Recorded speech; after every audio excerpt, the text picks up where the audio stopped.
Kaixo eta ongi etorri jakindunera. Gaur fisika selektibitateko azterketako lenteen ariketa garatuko dugu.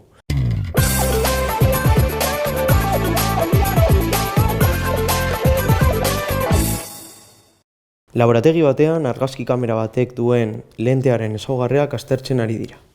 Dakigunez, hau da lentearen distantzia fokalaren balio absolutua. Eta ematen digute, fokalaren distantzia 8 zentimetrora dagoela. Objektu baten lentetik 4 zentimetrora kokatzen bada, objektuaren tamaina bikoitza duen irudi zuzen bat lortzen da. Eta esaten digu, zehaztu ea lehiarrak, ea lenteak konvergentea edo divergentea den.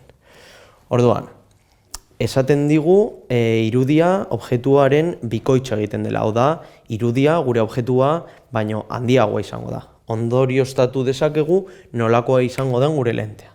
Zergatik, dakigulako gure objektua, gure irudia baino handiagoa bada, objektua irudia baino handiagoa bada, gure lentea izango da divergentea. Baina, beste kasuan, hau da, gure kasuan, irudia objektua baino handiagoa bada, gure lentea konvergentea izango da.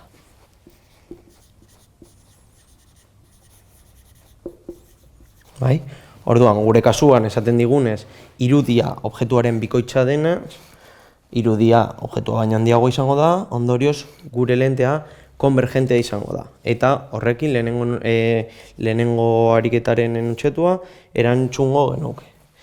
B atalerako, horregatik marraztu dugu diagrama, esaten digute kalkulatu irudiaren posizioa eta adierazi izpidiagrama egoki bat eginez objektuaren eta irudiaren posizioa eta tamaina.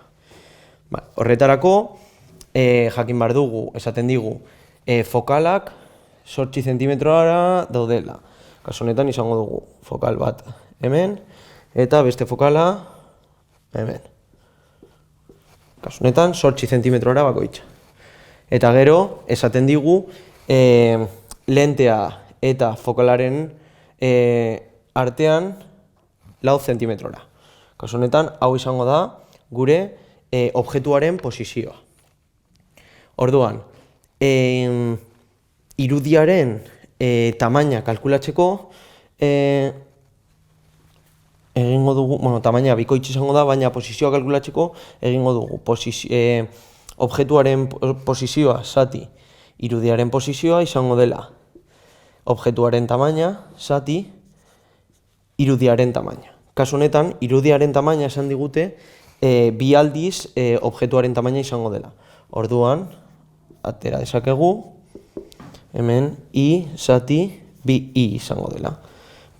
Orduan, S jakinda, S dakigu minus 4 zentimetro direla, esaten digu 4 zentimetrora dagoela, baina ezkerralderantz mugitzen garenez negatibo jartzen dugu.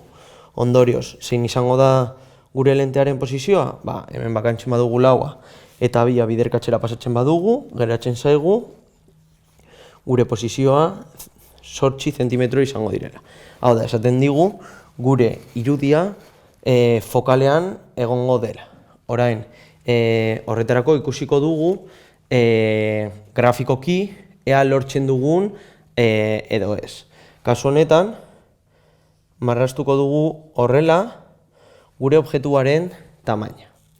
Grafikatzeko egingo dugu. Lehenik eta behin, hartuko dugu erregela eta eramango dugu gure objektuaren tamaina lentera. Gogoratu, lentea adierazi behar dugu konvergentea dela. Kasu honetan, horrela adierazten dira lente konvergenteak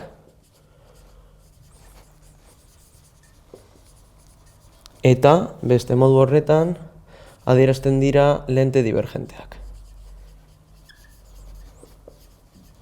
Gure kasuan, ondorioztatu dugunez konvergentea dela, horrela adieraziko dugu.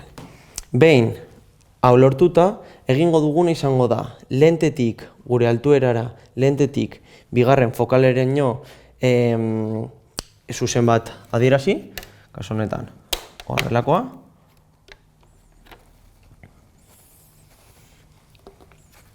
Eta, bigarrenik, gure objektutik lentearen erdira bidaliko dio.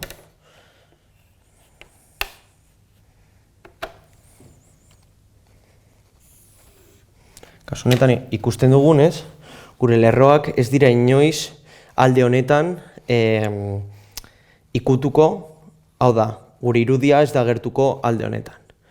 Horretarako zer egingo dugu? Birtualizatuko dugu. Horretarako gure bi zuzenak beste aldera marraztuko ditugu.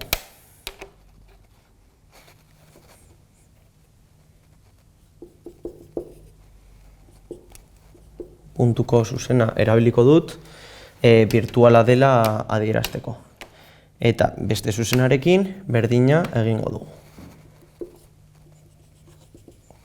Kasu honetan hemen lortuko direla eta hau izango da gure irudiaren tamaina.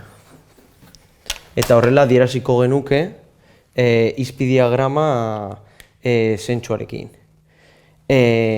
Kasu honetan ikusten dugu guk lortu dugun distantzera dagoela, -8 zentimetrotan, kasu honetan gure fokalaren posizioan, ondorioz, ondo adierazita dago, eta proiektatu dugu atzera. Ikusten dugu bere tamaina bikoitza dela. Eta horrela ondo adierazita egongo litzateke gure izpidiagrama. Eta bukatzeko eskatzen digutena da esatea ze atalan ea lortu dugun irudia erreala edo birtuala izan den.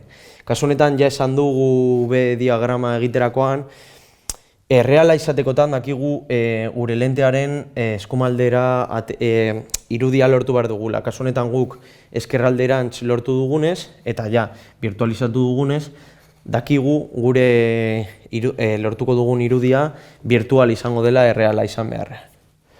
Gogoratu, sare sozialetan eta web orrian jarraitu jakindun.